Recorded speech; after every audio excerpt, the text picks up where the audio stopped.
Assalamualaikum warahmatullahi wabarakatuh. Perkenalkan, kami dari kelompok 11 evaluasi pembelajaran akan memaparkan pematerian mengenai penilaian metakognitif relatif. Adapun anggota dari kelompok 11 yaitu Isnaini Musarofah dengan NIM 2000802, nomor absen 5, lalu Kinasti Aprilia dengan NIM 2006507, nomor absen 28, dan ada Widya Rahmawati dengan NIM 2007957, absen 37. Oke, untuk memahami lebih dalam lagi tentang materi yang akan kita bahas pada hari ini, tentunya kita harus tahu apa itu metakognitif reflektif. Istilah metakognisi pertama kali diperkenalkan oleh John Flavel pada tahun 1976. John mendefinisikan metakognisi sebagai kesadaran peserta didik, pertimbangan, pengontrolan terhadap proses, serta strategi kognisi milik dirinya. Dengan kata lain, metakognisi menjadikan kita sebagai seorang individu yang dapat membangun pemahaman tentang diri kita sendiri dan dunia di sekitar kita, mengendalikan pikiran dan perilaku kita, serta memonitor konsekuensi atas pikiran dan perilaku tersebut. Menurut para ahli menyatakan bahwa refleksi merupakan salah satu pilar penting dalam pembelajaran yang berwatak konstruktivis, karena refleksi dapat membantu pembelajar mengembangkan kesadaran metakognitifnya. Belajar reflektif memungkinkan pembelajar dapat lebih fokus memperhatikan, berpikir, mempunyai ide sendiri, mencari solusi, menafsirkan, menilai, serta membuat refleksi diri terhadap apa yang ada di sekitarnya dengan keterampilan berpikir yang dimilikinya. Nah, setelah mengetahui pengertian tersebut, mari kita lanjut untuk mengetahui dasar pondasi dari konsep metakognisi reflektif. Broad memandang konsep metakognisi memiliki 4 akar sejarah yang keempatnya telah menjadi pondasi bagi pendekatan pembelajaran. Akar pertama konsep metakognisi adalah isu verbal dijadikan sebuah data. Hal ini biasanya berkenaan dengan kondisi bagaimana keajigan proses berpikir seseorang. Akar pertama ini dapat ditafsirkan sebagai apa yang kita ekspresikan adalah sesuatu yang kita ketahui.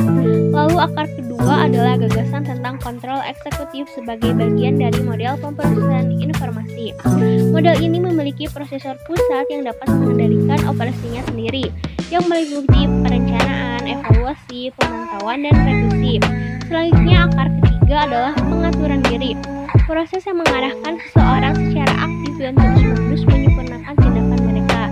Nah, yang terakhir ada akar keempat dipandang oleh Brown sebagai akar yang mendasari metakognisi, yaitu peraturan lain atau transfer kontrol dari orang lain untuk diri sendiri. Berdasarkan keempat akar tersebut, dapat dipahami bahwa metakognisi senantiasa berhubungan dengan pengetahuan, kemampuan mengontrol pengetahuan tersebut, kemampuan mengatur diri tentang bagaimana cara memahami pengetahuan tersebut, serta kemampuan mengatur diri berdasarkan aturan yang berasal dari lingkungan, masyarakat, atau aturan yang disampaikan orang lain. Nah, sekian materi yang dapat saya sampaikan. Materi selanjutnya akan dilanjutkan oleh rekan saya. Baik, yang selanjutnya di sini ada macam-macam metakognisi. Para ahli bersepakat untuk membuat perbedaan mendasar atas 3 aspek metakognisi, yakni yang pertama, metakognisi pengetahuan, mengacu pada keyakinan dan teori-teori bahwa individu memiliki kognisi mereka sendiri, seperti keyakinan tentang makna jenis berpikiran tertentu dan keyakinan tentang efisiensi kontrol memori dan kontrol kognitif. Metakognisi pengetahuan secara sederhana dapat dikatakan sebagai pengetahuan yang dimiliki seseorang tentang kemampuan berpikir yang dimilikinya. Yang kedua ada metakognisi pengalaman, yaitu meliputi penilaian tentang makna peristiwa mental tertentu, misalnya pikiran, perasaan metakognitif sendiri, dan penilaian status kognisi. Penilaian dan keputusan metakognitif dapat didefinisikan sebagai interpretasi sadar dan pelabelan pengalaman kognitif. Penilaian dan keputusan metakognitif adalah manifestasi nyata dari penggunaan pengetahuan metakognitif untuk menilai kognisi. Lalu yang ketiga ada metakognisi kontrol. Adalah respon yang dibuat individu dalam mengendalikan kegiatan sistem kognitif mereka. Strategi-strategi ini dapat mengintensifkan dan menekankan strategi berpikir dan dapat diarahkan untuk meningkatkan proses pemantauan. Dalam kehidupan sehari-hari, orang menggunakan strategi ini mulai dari penggunaan alat bantu memori untuk penyediaan pesan, serta penggunaan mnemonik atau latihan untuk mengingat materi dan strategi mengingat kembali. Itu menurut Wells tahun 2001. Yang selanjutnya ada pengukuran metakognitif. Scrow 2009 dan Sinam 2012 menyatakan minimalnya ada 3 metode pengukuran keterampilan metakognitif yang biasanya digunakan.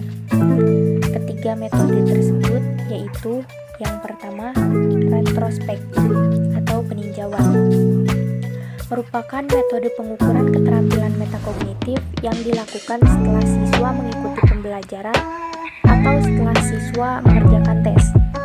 Yang kedua ada concurrent atau pengukuran langsung. Merupakan metode pengukuran metakognitif yang dilakukan selama siswa mengikuti proses pembelajaran atau selama siswa mengerjakan tugas belajar dan tes tertentu. Yang ketiga ada prospektif atau harapan.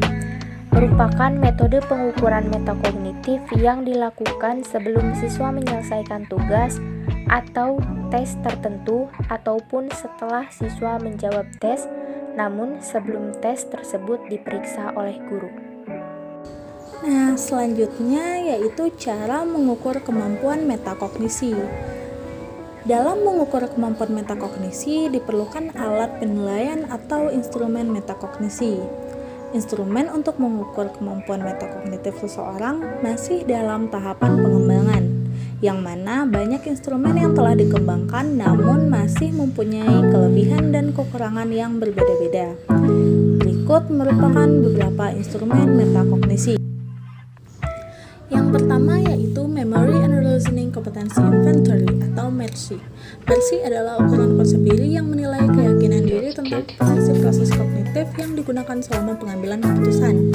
MERSI dirancang oleh Kleitman dan Stankov pada tahun 2003 sesuai dengan model konsep diri oleh Marsh, Brain, dan Samuelson. MERSI dikembangkan untuk menilai aspek tertentu dari pengetahuan tentang komponen kognisi dari metakognisi. Menurut Kleitman dan Stankov, MERSI dirancang untuk menangkap aspek deklaratif dari metakognisi dan kesadaran diri sebagai pelajar. Pengembangan instrumen didasarkan dari konstruk konsep diri, yaitu sebuah istilah umum yang mengacu pada perspektif subjektif dari kelebihan dan kekurangan yang relatif dimiliki oleh seseorang dalam hubungan dengan beberapa kegiatan umum atau khusus. Yang kedua yaitu Tobias and Neverson's Knowledge Monitoring Assessment atau KIMA. Tobias dan Neverson pada tahun 1996 membuat instrumen penilaian berbentuk Knowledge Monitoring Assessment atau KIMA yang difokuskan pada pengetahuan pemantauan atau monitoring komponen metakognisi. KIMA berbasis kinerja, yang mana meliputi kinerja kelompok dan kinerja komputer yang secara objektif mencetak skor. KIMA juga berperan dalam mengevaluasi seberapa baik siswa dalam membedakan antara apa yang mereka ketahui dan yang mereka tidak ketahui, dengan cara mendapatkan perkiraan pengetahuan yang kemudian dibandingkan dengan hasil tes selanjutnya. Perbedaan antara estimasi dan kinerja diambil sebagai indeks akurasi pemantauan pengetahuan. Selanjutnya yaitu tahapan dalam mengukur kemampuan metakognisi. Menurut Sumatio dan Purwantini tahun 2018, tahapan ini terbagi menjadi 3, yaitu tahap pertama, penilaian menggunakan kuesioner yang terdiri dari pertanyaan untuk pengetahuan metakognitif atau metacognitive knowledge dan pengaturan metakognitif atau metacognitive regulation. Dalam penelitian ini hanya menilai kemampuan pada pengetahuan metakognitif yang terdiri dari pengetahuan deklaratif, pengetahuan prosedural, dan pengetahuan kondisional. Tahap kedua yaitu pengumpulan menentukan hasil penilaian metakognitif siswa, yang mana nilai atau hasil siswa dalam 3 kategori pengetahuan metakognitif dimodelkan menjadi sumbu eksis dalam koordinat 3 dimensi. Nah, tahapan selanjutnya atau tahapan yang ketiga yaitu pengelompokan hasil metakognisi siswa berdasarkan tingkat kemampuan metakognisi siswa dan penarikan hasil kesimpulan.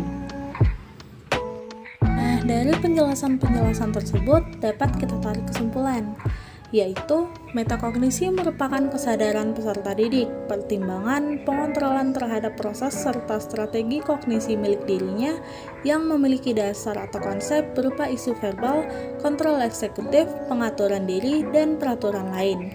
Metakognisi terdiri dari beberapa macam seperti pengetahuan, pengalaman, dan kontrol. Pengukuran dalam metakognitif merupakan metode retrospektif, konkuren, dan prospektif. Dengan menggunakan cara penilaian menggunakan kuesioner, pengumpulan hasil, dan pengelompokan hasil. Cara ini dilakukan dengan menggunakan alat Marcy dan QIMP. Cukup sekian pemaparan dari kelompok kami, lebih kurangnya kami mohon maaf. Atas perhatiannya kami ucapkan terima kasih. Wassalamualaikum warahmatullahi wabarakatuh.